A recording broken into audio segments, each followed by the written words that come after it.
ज्ञानधनी में आप सभी को स्वागत है। तो हम आज रीजनिंग के कुछ महत्वपूर्ण प्रश्नों को हल करेंगे जो कि कॉम्पिटिटिव एग्जाम में अक्सर पूछे जाते हैं। जैसे मान लीजिए शब्दों के तार्किक क्रम के आधार पर पूछे जाने वाले प्रश्नों को आज हल करेंगे। आइए जानते हैं शब्दों का तार्किक क्रम क्या है। तो इस प्रकार के प्रश्नों में शब्दों को सार्थक क्रम के आधार पर क्रमबद्ध करना होता है। इसमें 4, 5 या 6 शब्द दिए जाते हैं जो कि उनको क्रमबद्ध करना होता है जो एक दूसरे के निकट संबंध रखते हैं और इसी संबंध के आधार पर उन्हें तार्किक क्रम में व्यवस्थित करना होता है। तो हम अब प्रश्नों को हल करके शब्दों को क्रमबद्ध करने का प्रयास करेंगे और जानेंगे कैसे उनको तार्किक क्रम के रूप में व्यवस्थित किया जाता है। तो पहला क्वेश्चन आइए जानते हैं। तो शिशु है, वृद्ध, प्रौढ़, किशोर, बालक, ये 5 शब्द दिए गए हैं। इनको क्रमबद्ध तरीके से करना है। तो सबसे पहले क्या आएगा इसमें? शिशु आएगा, फिर उसके बाद उस बालक आएगा और किशोर आएगा, फिर उसके बाद प्रौढ़ आएगा और अंतिम में वृद्ध आएगा। तो ऐसा क्यों है आइए जानते हैं।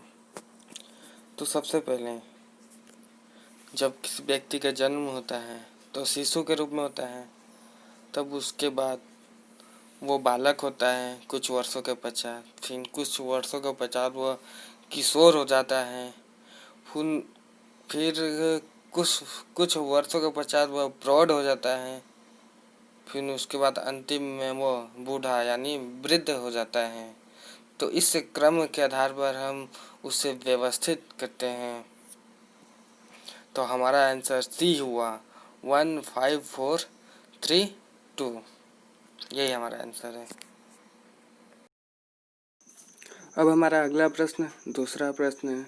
इन प्रश्नों को क्रमबद्ध तरीके से व्यवस्थित करना है। ये जानते हैं। पहला शब्द लकड़ी है, दूसरा शब्द किताब है, तीसरा शब्द कारखाना है, चौथा शब्द कागज है और पांचवा अंतिम शब्द छापना है। तो इन शब्दों को क्रमबद्ध तरीके से क्या करना है? व्यवस्थित करना है। तो सबसे पहले क्या आएगा? लकड़ी आएगा, उसके बाद तीसरा शब्द कारखाना आएगा और चौथा शब्द कागज आएगा और पांचवा शब्द छापना आएगा। उसके बाद अंतिम शब्द दूसरा किताब आएगा। यानी हमारा आंसर क्या है? ए। ये कैसे हुआ आइए समझते हैं। तो सबसे पहले लकड़ी कारखाना में जाएगा तो कागज प्राप्त होगा और कागज प्राप्त होगा तो उसके बाद छपाई होगा यानी छापना, फिर उसके बाद किताब यानी हमको पढ़ने को प्राप्त होगा। इसलिए ये उत्तम क्रम है। ये इसी प्रकार होगा यानी इस प्रकार इसको व्यवस्थित किया जाता है। तो हमारा आंसर ए है यानी 1 3 4 5 2 इस तरह व्यवस्थित होगा। अब हम लोग तीसरा प्रश्न को हल करेंगे। आइए जानते हैं कैसे। तो पहला शब्द बुनाई है, दूसरा रुई, तीसरा कपड़ा और चौथा धागा है। तो इसका आंसर क्या है? ए 2 4 1 3। तो ये कैसे हुआ? तो सबसे पहले रुई से क्या बनता है? धागा।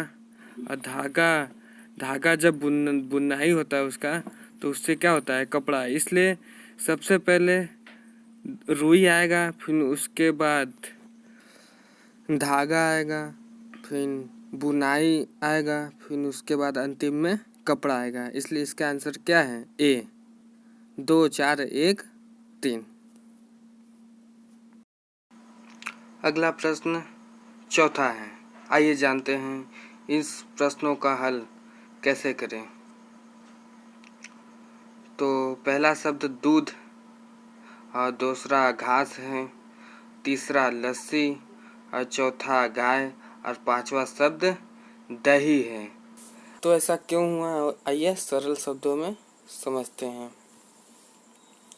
तो सबसे पहले घास घास अगर गाय खाएगी तब वो दूध देगी, दूध देगी तो उससे क्या होगा, दही जमेगा, दही जमेगा तो लस्सी बनेगा।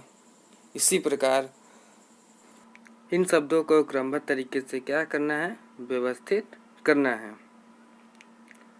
तो सबसे पहले घास घास आएगा, उसके बाद गाय आएगा, उसके बाद दूध, उसके बाद दही, उसके बाद अंतिम में लस्सी आएगा, यानी बी आंसर है। 2 4 1 5 3। अगला प्रश्न, पांचवा प्रश्न है। आइए इन शब्दों को क्रमबद्ध तरीके से व्यवस्थित करते हैं। तो पहला शब्द किसान है, दूसरा बीज और तीसरा शब्द भोजन और अंतिम चौथा शब्द खेती है। और इन शब्दों को हम क्या कहते हैं, क्रमबद्ध तरीके से व्यवस्थित कैसे करें। तो आइए समझते हैं कैसे। तो किसान किसान सबसे पहले क्या करेगा, बीज रहेगा, बीज रहेगा तभी खेती करेगा और खेती करेगा तभी भोजन प्राप्त होगा। तो इसलिए पहला शब्द, पहला पॉइंट किसान आएगा, उसके बाद दूसरा बीज आएगा, फिर उसके बाद चौथा खेती आएगा, फिर उसके बाद अंतिम में तीसरा भोजन आएगा। इसलिए ए आंसर हुआ 1 2 4 3। बस आज के लिए इतना ही। अगर आपको यह वीडियो पसंद आए तो लाइक, सब्सक्राइब और शेयर करना ना भूलें।